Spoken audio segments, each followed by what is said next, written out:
প্রশ্নে বলেছে 0.75 into 0.75 plus 0.25 into 0.75 into 2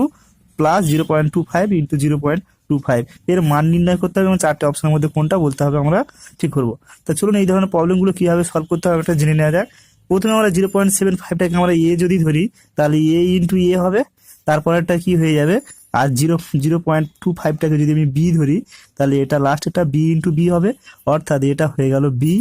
into এ into 2 হয়ে যাচ্ছে, অর্থাৎ সাজালে আমরা পাবো A square plus 2ab plus B square. এই আকারটা এটা দেখতে কেমন না এ প্লাস বি এর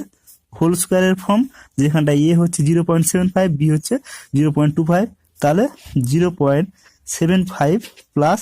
0.25 এদের স্কোয়ার এটা করলে কত হচ্ছে